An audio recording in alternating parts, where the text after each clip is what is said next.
avec ces organisations, et j'aimerais l'étendre pas uniquement à l'OMS, mais les organisations de santé mondiale en général ou de santé publique.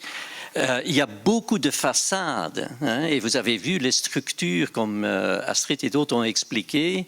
Les structures sont très, très complexes. Les interactions sont complexes. Il y a beaucoup de bureaucratie, il y a beaucoup de réunions, etc., etc. Mais moi, je me demande toujours, quelle est la science derrière tout cela, hein? Parce qu'au fait, ce qui m'intéresse, c'est la fondation scientifique de l'approche qui est recommandée ou qui est suivie. D'ailleurs, dans le contexte Covid, on a parlé beaucoup des antivax, mais vous savez que l'OMS change continuellement les définitions. Eh bien, moi, j'ai changé la définition d'un antivax. Vous savez ce que c'est un antivax? C'est quelqu'un qui développe des anticorps contre les vaccins. Voilà. Donc, à condition que, effectivement, ce soit basé sur de la bonne science et que ce soit transparent, je crois que ce serait pas mal d'avoir quelque part une organisation qui essaye ou qui aide à harmoniser.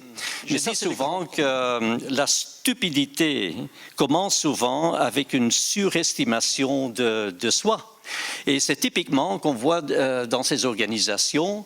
Hein, par exemple, ces organisations prétendent, ben oui, il faut des initiatives de santé mondiale afin, par exemple, de pouvoir développer, produire et autoriser ou permettre, je dirais, un accès équitable de vaccins, de médicaments, etc.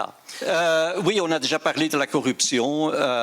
C'est quand même étonnant, hein, parce qu'on parle de ces organisations, et je crois que quelqu'un l'a dit, je crois que c'est peut-être Astrid ou Christian, que les gens qui travaillent dans ces organisations, c'est des gens comme vous et moi, hein, c'est des gens qui ont de bonnes intentions, souvent de bon cœur, qui sont intelligents, qui font leur boulot.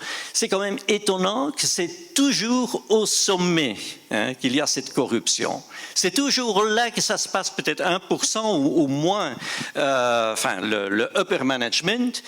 Mais également, entre ces organisations, il n'y a pas de collaboration. Moi, quand je travaillais avec Gavi, donc Gavi, UNICEF, l'OMS, moi je croyais que c'est des frères et sœurs, quoi. Donc c'est le même débat, c'est pas du tout ça.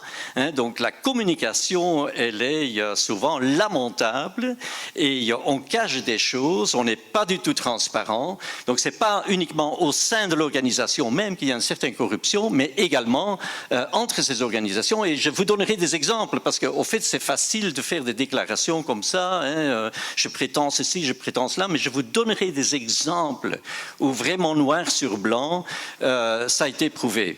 Et donc, pour moi, il n'y a qu'une seule urgence sanitaire de portée internationale, c'est de démanteler l'OMS, réellement. Mais il suffit d'une seule chose, c'est de dire non. Hein?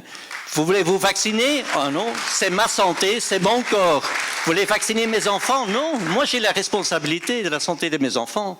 On dit tout simplement non. Et